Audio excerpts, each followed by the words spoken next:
9 centuries before Columbus, an Irish monk is said to have crossed the Atlantic in a boat made from wood and oxhide. His name was Brendan, and one question has followed his story ever since. Did he reach America? Welcome to Saints and Scribes, exploring Ireland's medieval legends, lives and manuscripts.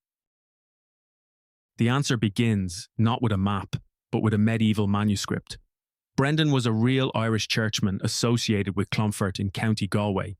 Irish annals place his death in the late 6th century, but they do not record a voyage to America. That story comes from an anonymous Latin work called The Voyage of St Brendan the Abbot, or Navigatio.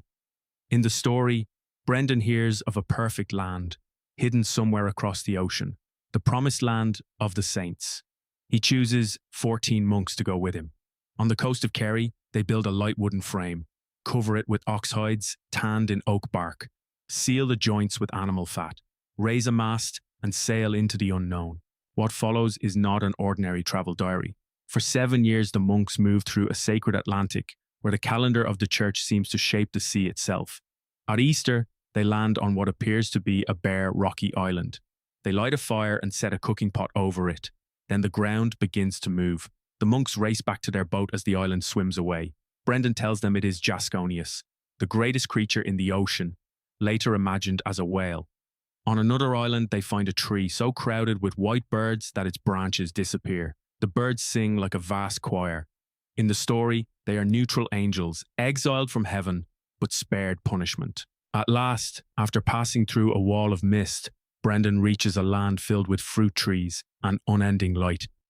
The monks explore for 40 days but cannot find its edge. A young man tells them they have finally found the land they sought. It is a magnificent story. But it is not Brendan's eyewitness account. The surviving Navigatio was composed perhaps 2 or 3 centuries after Brendan lived. Its earliest manuscripts are later again. It draws on the Bible, Christian visions of paradise, monastic exile, and Irish voyage tales. It does not give us a usable course across the Atlantic. In the final chapter, the text even says the monks sail east for 40 days before reaching the promised land. So where did the idea of America come from? Partly from the vessel itself. The Navigatio gives practical details: a flexible wooden frame, oxhide covering, spare hides and grease for repairs. Could such a boat survive the North Atlantic? In 1976, explorer Tim Severin set out to test that question. His crew built a hide-covered vessel using traditional materials and sailed from Ireland by way of the Hebrides, the Faroes, Iceland and Greenland. In 1977, after roughly 4,500 miles across 2 sailing seasons, they reached Newfoundland. The final passage from Greenland took 52 days. Severin proved something remarkable. A medieval-style hide boat could make the crossing, but possible is not the same as proven. No securely dated Irish settlement, inscription or artifact has been found in North America to place Brendan there. At Meadows, the Norse left buildings, ironworking debris, and recognizable objects. For Brendan, there's no comparable evidence.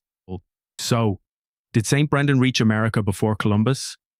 We cannot honestly say that he did, yet his voyage still crossed an ocean of another kind.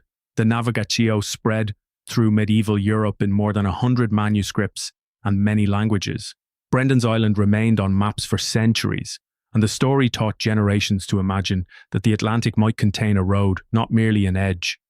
The landing remains a legend. The boat was possible. And the manuscript changed the map of the imagination.